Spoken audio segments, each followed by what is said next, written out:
Drink Georgetown Tavern Beer, your new locally brewed domestic style lager. 4.2% alcohol. Cheap, good, local. Danny Kelly's been waiting by, and he wants to weigh in on who he thinks the Cougars should hire as their next head coach. We're going to make him wait even longer because we're going to talk. We're going to talk. Pete Carroll apparently is now working for a crime family in Las Vegas. We'll get to that. We'll get to Sam Darnold. We're going to get to Daniel Jones. We're going to get to. There's a grandfather who may start this weekend in the NFL. A grandfather. Justin Herbert hates ESPN. And we're going to get to all of it with Danny Kelly from The Ringer today, senior staff writer, Ringer Fantasy Football Show, Ringer NFL Draft Show. Again, we talk all things NFL, brought to you by Georgetown Brewery, makers of Manny's Pale Ale, Bodie's Offa, Rogers Pilsner, and their new Tavern Beer Tasting Room and Beer Garden open daily, 10 a.m. to 8 p.m. Visit them at georgetownbeer.com. We'll also get to Danny's Dimes, and maybe this first topic was going to be part of your Danny's Dimes. But Pete Carroll, unbelievable. And I'm going to credit, and 100% credit goes to the go-to guy, Jim Moore, who believes that he will write his next book titled Cover Forever. I mean, if you can't win the actual game, covering is a nice consolation prize. And then I did not. So let's fill everybody in. Sure. What happened? Because someone's going, I don't know what happened. A lot happened over the weekend. Somebody doesn't know. The line, I think, was 7.5. Line was 8.5. 8.5. They are trailing by 10. They're trailing driving by 10 with like no time left.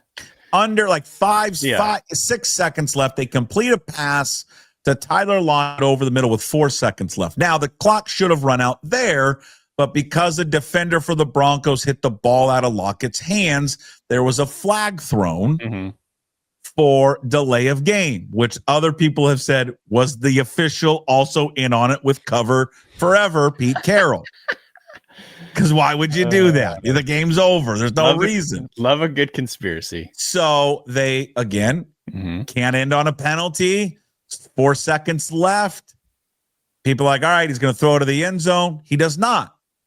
Cover Forever, Pete Carroll sends out the field goal unit. In a game in which they've got no chance to win, there's 4 seconds left. So he's going to kick the field goal. It's not over till it's over, baby. That's right. You always compete. And again, the always line is compete, superseded, win forever. Again, the line's 8.5. Field goal makes it 7. Cover, win big. Las Vegas Raiders. Now, I did not hear him after the game. I can tell you what he said. Okay, but I read his comments yesterday, what he said, and it's all bullshit. 100% bullshit. Wait, do you actually think he's like in on the take? I don't know if he's in on the take, but what he said yesterday was not true. Well, he said that he wanted to kick the field goal and hopefully do it within 3 seconds so you can do the onside kick and get another chance to. But the game. Okay, but there's no way. There's 4 seconds. The clock's going to run out. He's not going to kick. Just kick a howitzer kick. I don't know. You can't kick the field goal. And only 3 seconds is going to go by. And then if he kicks the onside, the clock runs out there. Yeah, but don't you get one extra play? I don't really know how it works, to be honest. Doesn't the clock run? Okay, so he gets the onside. The clock doesn't run? Doesn't it run? I don't know. I think it probably does.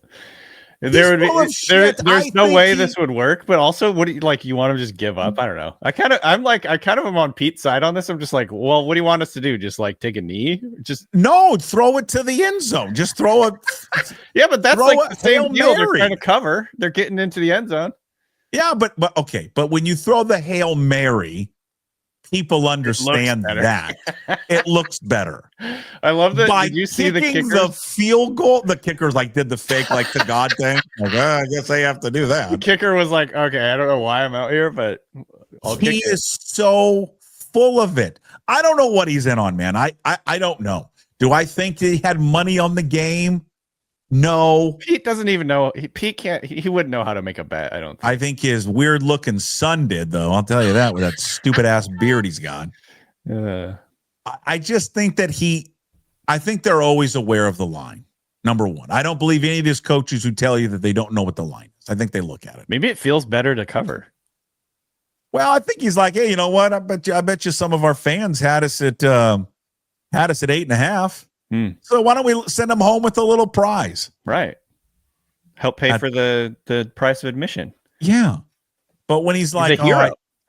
But his like, I really don't know what's going on. We're just trying to compete. Blah, blah, blah, blah. I'm like, no, that's not. He said yesterday, he goes, I knew it was going to look stupid.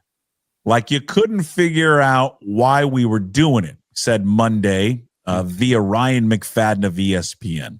But there was a clear thought of what we were trying to get down there. Just take it down to the very last click.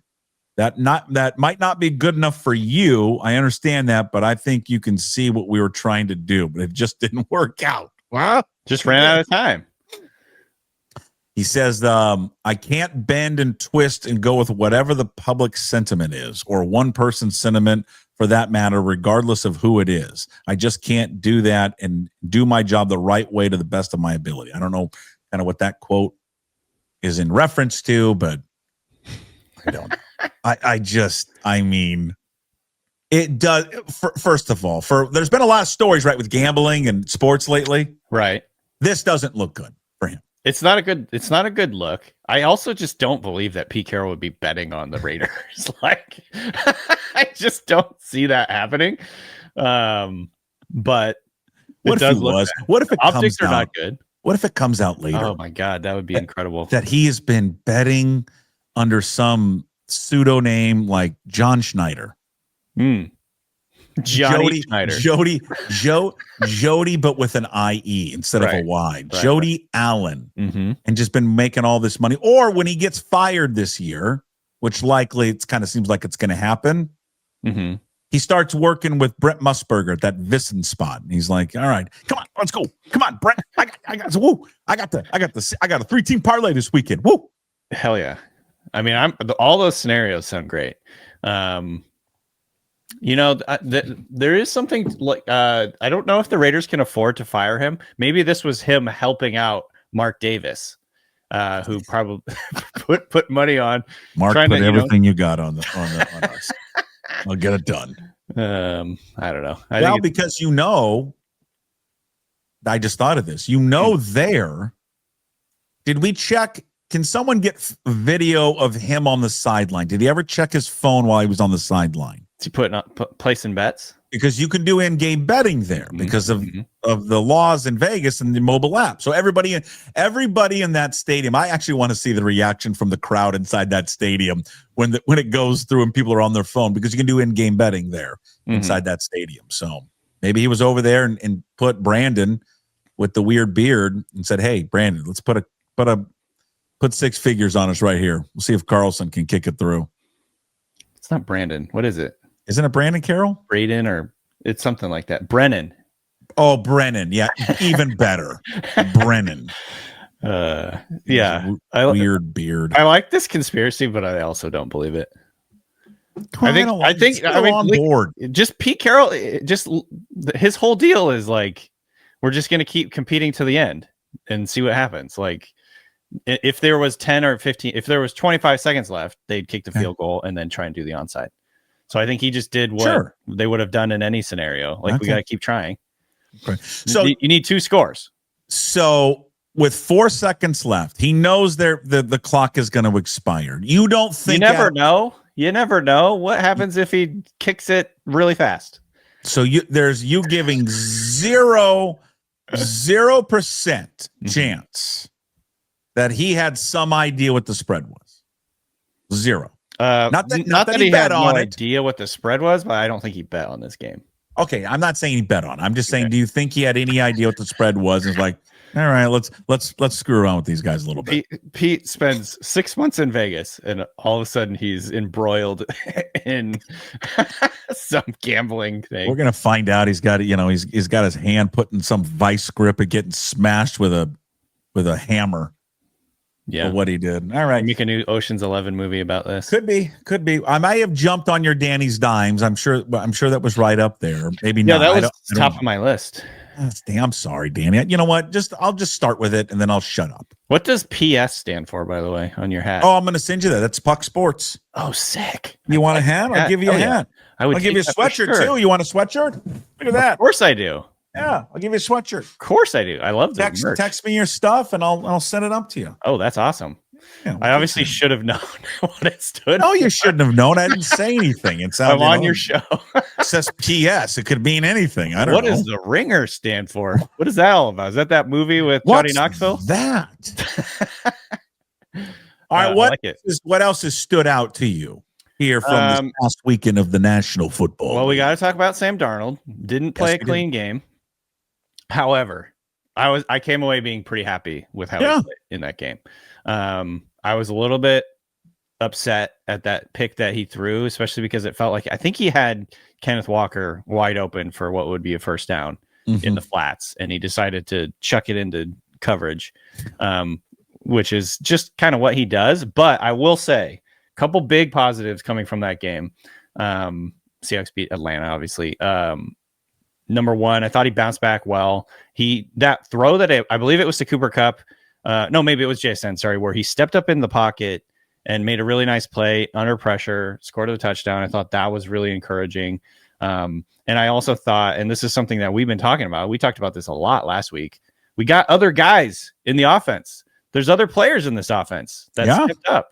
Rashid Shaheed, I think, had his kind of welcome to Seattle moment. He had the same amount of catches that he'd had in the previous 4 games. Right. Yeah. And he had more yards. So, it was great. Finally great to see him break out. And he had a 100-yard touchdown return.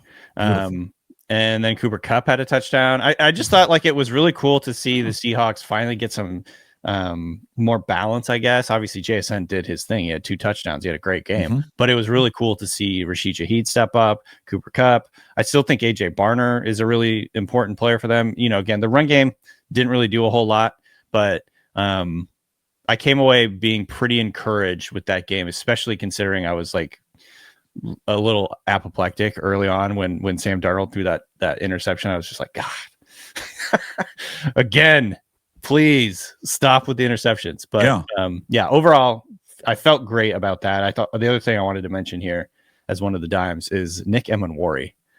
Man, he is so fun to watch.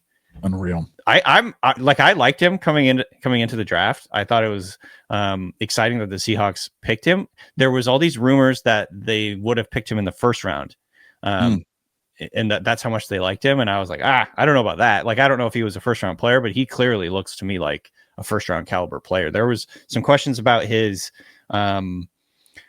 instincts and coverage and some of the things that like when he's going backwards, I thought like that was like a little bit worrisome in his college tape. But man, the way that they deployed him, the way they use him in their defense, I mean, it just fits his skill set so perfectly. He's so explosive. The way he closes on the football, the way he blitzes, I don't know. It's just really fun to watch him play. So it's cool to see him kind of burgeoning star on the defensive side. And just all the different ways that they use him, right? I mean, they move him all around. I mean, he really is just a linebacker. Right. But they have him in coverage. He's matching up with Justin Jefferson. And I mean, he's doing all these crazy things. And he's just a fun player. I mean, to have a game in which you have a sack, an interception, a blocked field goal.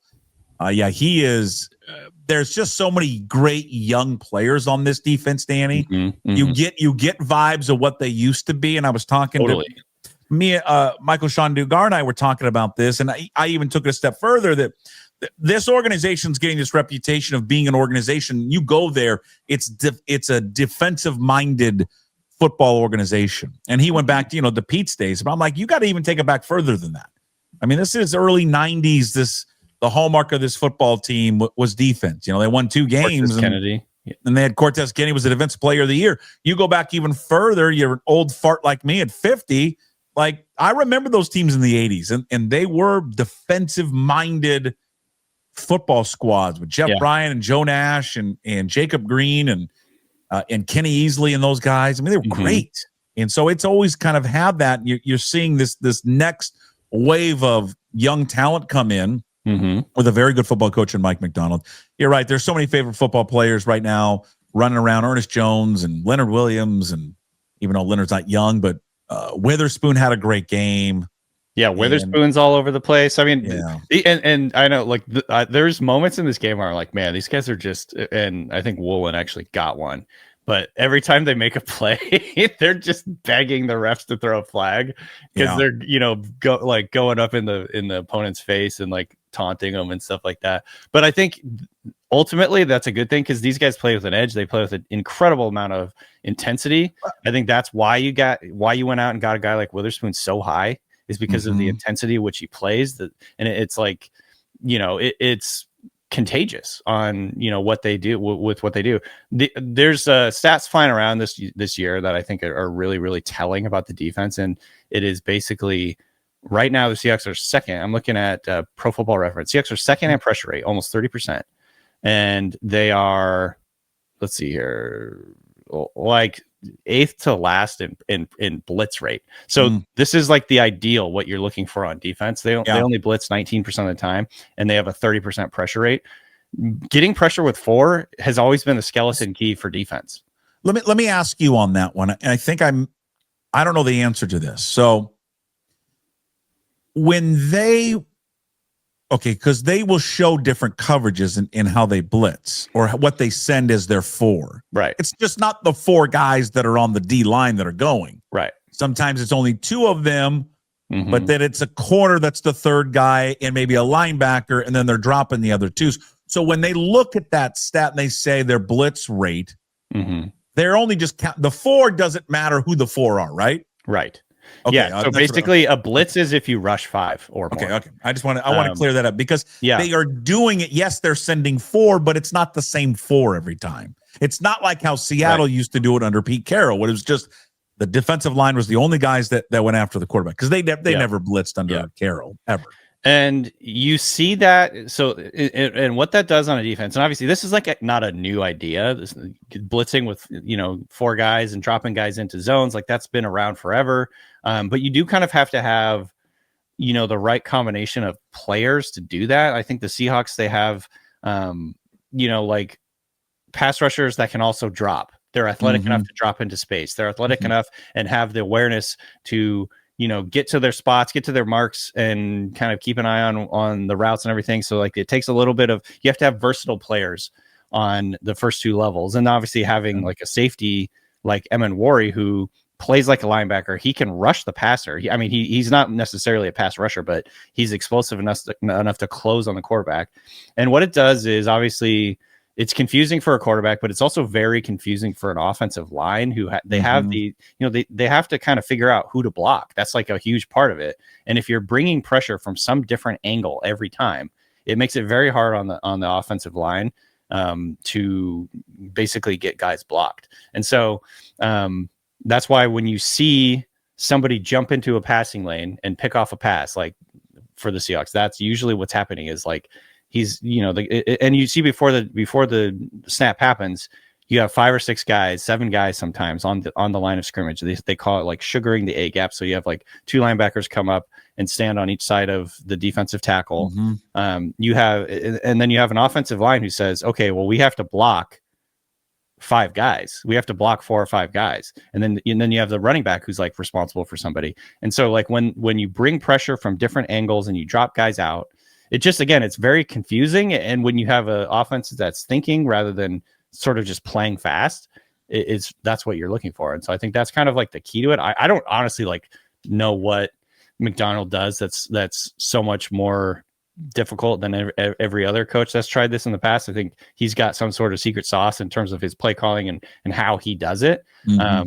But I think it's obviously been really, really effective. Their defense is great, and obviously they can stop the run, which helps too. They just got a great defensive line and obviously some playmakers on the secondary. So it's just really fun to watch. I just think at the end of the day, right? I mean, football's been around for, I don't know, 100 years, whatever it is. Nothing new under the sun. It isn't. And it just comes down to, it always is the lines. Yep. And can your lines win? And if your lines can win, then you're gonna win, and you're gonna win the majority of their games. And they've just have a defensive line that is so dominant that allows them to do all these different things. And that's where it starts. I think when you build a defense, that's where you start. You start up front and you work your way back. and you can find those guys up front, and then you can fit the pieces that there on the back end. It's always like if you, like the end of the day, end of the season, it's either you have a Hall of Fame quarterback or you've got really good trench play. Like those are the two ways to win the Super Bowl. Yeah, exactly right. Like it's kind of comes down to that. We're gonna see. This has to be a first in the NFL, right? Has there ever been a grandfather in the NFL take a snap at quarterback? I doubt it.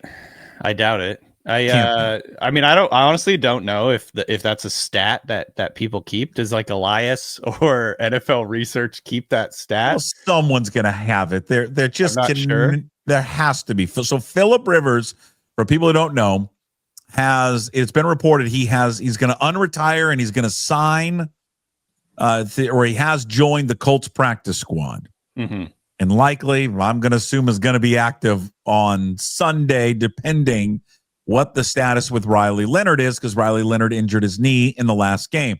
You know by now Daniel Jones is done for the year, Achilles tear. Anthony Richardson's still on the IR with an eye injury, so they need someone who knows this offense, and they've worked together, and Phillip Rivers knows this offense, and they can bring him in and hopefully get through it if Riley Leonard can't play. This is just a fascinating, awesome storyline. Like, man has 10 kids, and he's a grandfather, and he's like, F it. I'll suit up and throw. He looks like he's in good shape. I was looking up some pictures of him coaching because he's a coach now. I think he's a high school coach, right? Yes, I believe so. And I'm like, man, he looks like he's in pretty good shape. He has 10 kids. 10. Sure they keep him on his feet. He's a semifinalist. It just came out this week for the Hall of Fame. They're gonna push it back 5 years now. If he goes to the active roster, you have to. Oh, really? 5 years, yeah. Oh, so this is like stinks. I mean, he's probably not going to make it this year, right? But he should. See, based on this, I know he's kind of on the fringe of a Hall of Famer. People don't think he is. Right. And I get it. And I'm sure all those people can make a compelling argument that he shouldn't be. But I'm going to tell you, if he comes back and plays this week, first ballot, he's in. Just put him in. Right. Man, it's so funny. The last time he played was 2020. Fucking awesome. It's like insane to think about. I love him so much because you being a fantasy football guy, I was in a franchise league for the same league I've been in since college, since we've been 18. Yeah. All right. We used to do keepers. We don't do them anymore, but we're probably going to bring them back. This guy was my quarterback for like 10 years. I love it. I think maybe you have a relationship with these guys. I have a personal relationship with Phillip Rivers, 100%. And I want to see him succeed because this guy was leading the token Chiefs for a long, long time. It's great. I've always loved Phil Rivers. I think he's funny. Yes, he's just like one of those guys that he's simultaneously like a huge jerk and also like a really good guy. You know what I mean? Like everything you hear about him, he's like a family man. Obviously, he has 10 kids. He's like deeply religious. He apparently does not swear. Like he doesn't swear, but he talks more shit than anybody I've ever seen. Yeah, maybe he gets into it with guys. He's just kind of got that crazy look in his eye. Yeah, he has a really weird throwing motion. Yes. There's just a lot of things to like about him. Also, he's very good. He was very good, obviously, in his career. If he's up for the Hall of Fame, but yeah, I hope he plays. I don't think he's going to play this week. Do you think he'll play this week? I think it's going to be Brett Rippon. I don't know. I mean, I think they're kind of fighting for their lives, aren't they? I mean, you're kind of for sure. Yeah, I feel like if bringing him in against the Seahawks defense. Let me ask you, who do you trust? If you're Shane Steichen, who do you actually trust more? Oh, it's definitely Rivers. Yeah, because Brett Rippon's the other guy. He's on the practice squad, who they probably will elevate as well. Yeah, should be interesting. Boy, the Seahawks really have lucked out here the last few weeks, haven't they? Oh yeah. Think about the quarterbacks that they've had: Cam Ward, the Pucks from the Vikings, Cousins done, and now potentially it's either Phillip Rivers, grandfather, Brett Rippon, or Riley Leonard. Yeah. Yeah, they got, especially with the Colts, man, they got really lucky because the Colts obviously were just a wagon to begin the year. Looked like that was going to be like a really critical game. And now, obviously, the Seahawks should be favored pretty dramatically. And they're on the outside looking in right now. I mean, they're out of the playoffs right now. Yeah. So they got to win. Chiefs not going to make it. I know everyone's kind of celebrating the Chiefs likely not going to make it. I guess they obviously still have a chance to get in. Yeah. I want them in. They're fun. It's more fun. Well, you want Mahomes in the playoffs. Yeah, it's more fun. I think here's the distinction I would say. I'm not celebrating they're out of the playoffs. I don't want them in the Super Bowl again. I'm just like sick of that. Yeah, you've seen it. And, so I'm like, can we get a different team in there? Like, this is boring to cover. Yeah, like another fucking Super Bowl week of Travis Kelce and Patrick Mahomes, Taylor Swift, his crazy wife.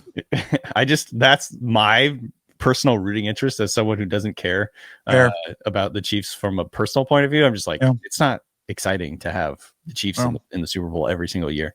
Yeah. So also doesn't look like it looks like we won't be getting a rematch in the Super Bowl. The Eagles are falling apart. Yeah, I hate the Eagles for some reason. I really just hate all of it. I hate the coach. And just Jalen Hurts. I just don't like him. I don't like any of them. So I'm glad they lost yesterday, and I'm glad Herbert with his one hand and his disdain for Laura Rutledge, not wanting to do an interview, all of that. What is his deal? Why was he surprised that the starting quarterback of the winning team is going to get interviewed? What is wrong with you? He's but that's deal, just man. Kind of his thing, right? He's not a very what the hell? He's not a very what's the affable, gregarious type of personality. Yeah, I mean, he's just kind of football. But I mean, he was a little annoyed. Hey, you're the quarterback and you got one hand and you just won the game. Yeah, give me a break, man. Like that. This happens after every game. Why are you surprised she's trying to interview after a game? Like, good for her though. She stuck with it. I kind of like. She did a great job. Yeah. She stuck with it. I thought that was like super weird. I'm like, what do you expect, man? You just won the game on freaking Monday Night Football. You're the starting quarterback. You're playing with a broken hand. Like, just do an interview. He's a warrior. Deal. The kid's a warrior. He's just a good quarterback, tough as hell, and he gets the crap beat out of him. Plays with a broken hand and still goes out there and performs. All right, what game are you looking forward to the most this week before we let you go? You got one circled? Let's see. I haven't even really started looking at it.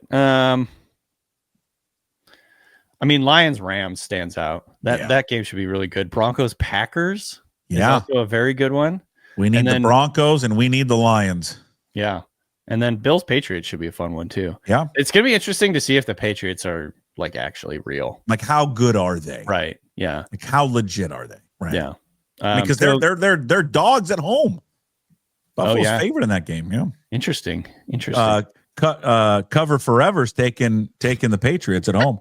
Pete Carroll, I watched his press conference this morning. He already gave us his 3-team parlay at the end of it. Yeah, who are you taking with the Raiders this week, man? Yeah.